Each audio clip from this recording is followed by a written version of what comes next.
Step 21 of this Institute of Practical Learning course on self-awareness. We talk about learning and what you learn and when, and smarter learning.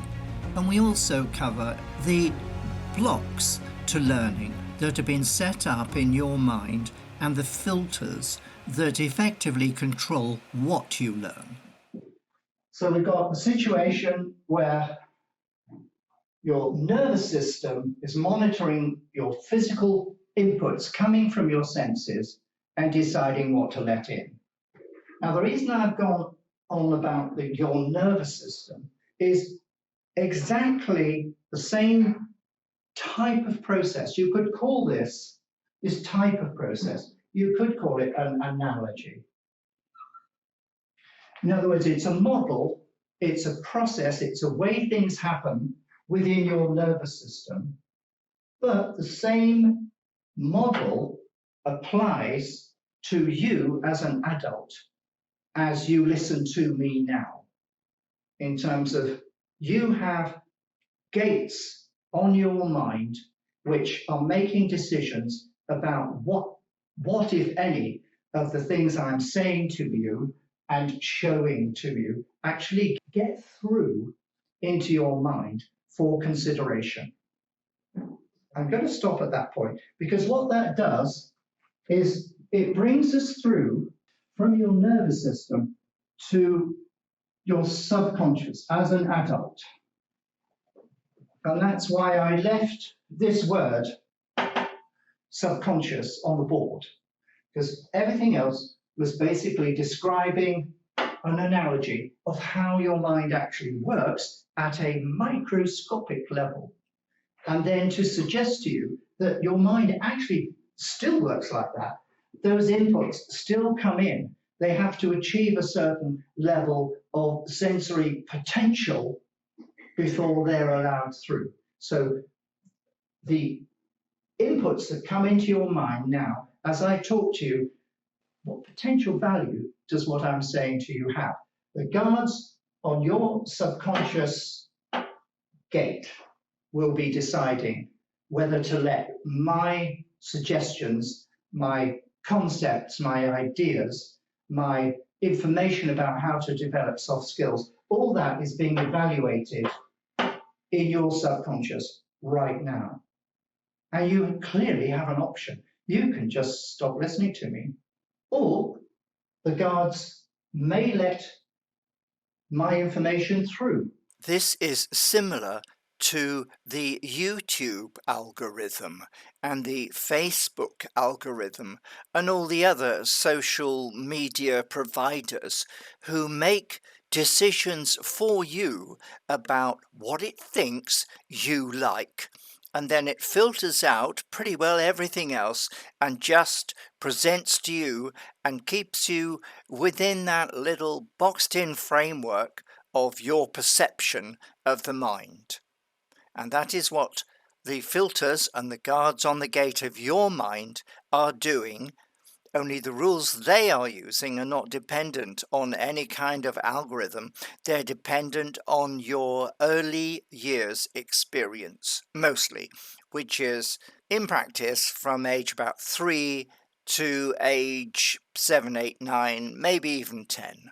Now, as a teacher, it's absolutely vital that I know how to show and say things to you that give me the best chance of actually helping you to learn anything.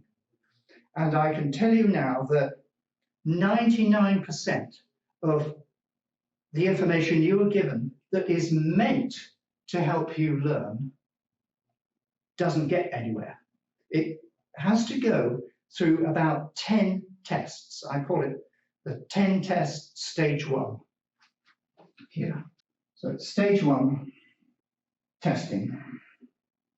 And before you can learn anything, there are about 6. And so does the data pass this first test, the second test, the third test, and the fourth test? And only then will you actually learn. I don't know if you can even see this on the screen. I'll sort of pop it up here and say learn. Which is why when you watch videos and listen to TED Talks and read whole books and so on. The information book, you may buy a book, you may start watching a video and it'll pass test number 1. But if it doesn't pass test number 2, it disappears from your life. If it passes 2, it'll probably fail at test 3. So it's important to know what these tests are going on inside your mind. And I'm going to come back to that in the next phase. So I think we have covered a lot of ground with the purpose of, you see, I put the word purpose in there. The purpose is that you increase your self-awareness of what is going on in your own mind. And I started off talking to you physiologically about being born and so on. And the next stage of this is talking to you here in terms of psychologically, as opposed to physiology. These are probably Greek words. And although I did Latin, I didn't really do Greek. But I spent a lot of time in Greece and Cyprus and stuff. So I really ought to learn it. But here's the point. I want to learn Greek. I want to learn how to speak it. Some people have told me about a fantastic thing called Duolingo. Now, maybe way down this line, I'm 77 now, would you believe? You'll probably say, oh, Graham, I thought you were lots older. Anyway, I'm here. What is my capacity to learn a language here? I don't know. Anyway, let's not, this is me rambling. Let's just stop right now, and then I'll pick it up again, talking to you about the psychology of your subconscious and what you let through into your mind, because that is your daily experience. And I'm going to hopefully show you and talk to you about how important it is. And this is an area which we can adjust. These guards at the gate of your subconscious can be given new orders. But until they're given new orders, they're going to use the orders you gave them when you were about 7. So if you think it's time to give the guards at the gate new orders, then you should bother to watch the next video I do. Okay, thank you. Pause for now. This is a good time to get out that life book, which we hope you've been filling in, and think a bit more about your hopes and your fears at this stage. How would you like your life to improve over the next week, month, 6 months? And make some notes.